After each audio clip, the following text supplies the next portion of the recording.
Hi, everyone. Welcome back to Global English for You. And today we are elevating your English skills from functional to professional. Welcome back to the Global English for You. I'm Alice, and today we are elevating your English skills from functional to professional. We are moving past small talk and into the high-stakes arena of argumentation and debate. Hi everyone, I'm Mark. Alice, this topic is where I struggle the most. I know I have good ideas, but when I need to disagree with someone in English, especially in a meeting or a formal discussion, I freeze. I don't want to sound aggressive, but I also don't want to just say, yes, I agree, when I don't. That is the precise problem, Mark. Many English learners know how to agree, but they lack the sophisticated language to disagree politely and strategically. They resort to, I disagree, which sounds abrupt, or they say nothing at all, which hurts their career. Today, we are teaching you the high-level phrases, the softeners and structures that make you sound intelligent, respected, and articulate. I need this. I'm ready to learn how to express my strong opinions without offending anyone. Excellent! This is advanced material, so get ready to take notes. But first, let's do a quick check-in with our listeners. Yes, if you're ready to master the art of debate and professional communication in English and stop losing arguments because of the language barrier, please hit that like button right now. It tells us this high-value content is exactly what you need. Thank you! And don't forget to subscribe and activate the notification bell. We are committed to making you fluent, articulate, and professionally competitive. Okay, let's dive into the 3 rules of professional disagreement. Rule number 1, never start with a negative. Always use a phrase that clearly frames your opinion as your view, not as an objective truth that demolishes theirs. This is the opinion framing technique. Instead of I think, what should I say? You use stronger, more sophisticated phrases. Try these. From my perspective, the key challenge is, or in my view, we should prioritize, or my main concern with that plan is X because of Y. Okay, in my view, we should prioritize the long-term investment, not the short-term gains. That sounds much more professional than just saying, I think the long-term is better. Precisely. Another excellent, strong phrase, often used in business, is, my understanding of the situation is slightly different. My understanding of the situation is slightly different. Wow, that instantly signals a counter-argument is coming, but in a respectful way. Rule number 2 is the most important. Use softeners. These are phrases that acknowledge the other person's intelligence before you present your counterpoint. They act as a shield against sounding aggressive. What are the best shield phrases? The most common and effective one is, I see your point, however, I tend to think that, or that's an interesting perspective, but I worry that. Let's say someone says we should launch the product next week. I disagree. I could say, I understand why you think next week is the right time, but my data suggests we need 2 more weeks of testing. Perfect.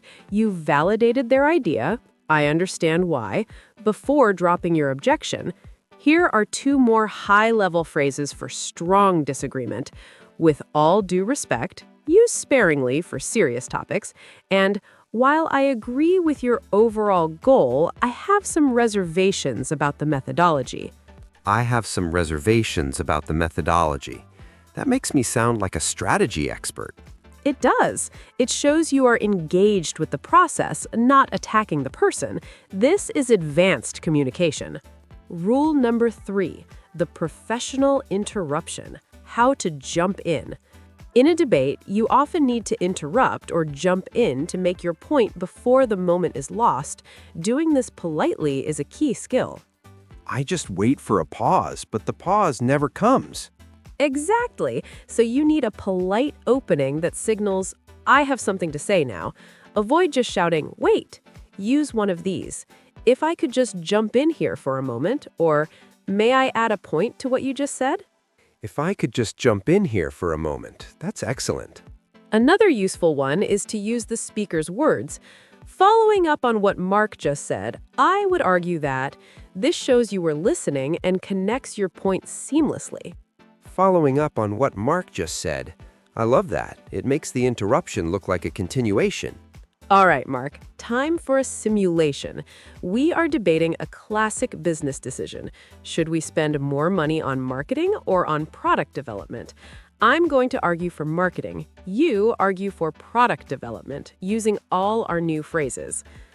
I strongly believe that we should allocate 70% of our budget to aggressive digital marketing next quarter.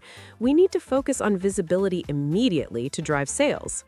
That's an interesting perspective, Alice, and I see your point regarding sales. However, I tend to think that if we don't fix the product's underlying bugs first, the aggressive marketing will only lead to negative reviews and long-term brand damage.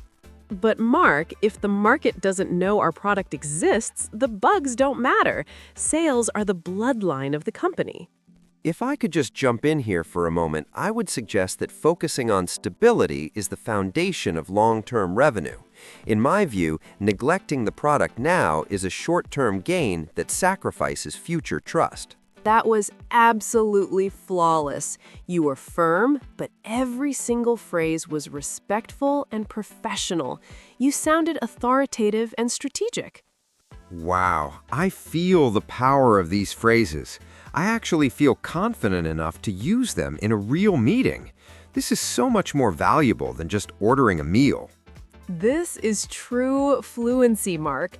Fluency is knowing how to navigate complex social and professional situations. You have mastered the basics of professional argumentation. Thank you, Alice. This masterclass is a game changer. That's why we create these comprehensive guides. If this masterclass has empowered you to speak up in meetings and express disagreement politely, please hit that like button right now. Yes, and subscribe to the Global English for You. We promise to keep bringing you these high-level, career-boosting lessons. Tell us in the comments below, what's one high-level phrase you plan to use in your next meeting? We love hearing your application plans. And don't miss our next episode. Next time, we're tackling advanced phrasal verbs and idioms. Not the easy ones, but the ones native speakers use in formal conversation. Bye for now, everyone, and start winning those debates. Bye. See you next time.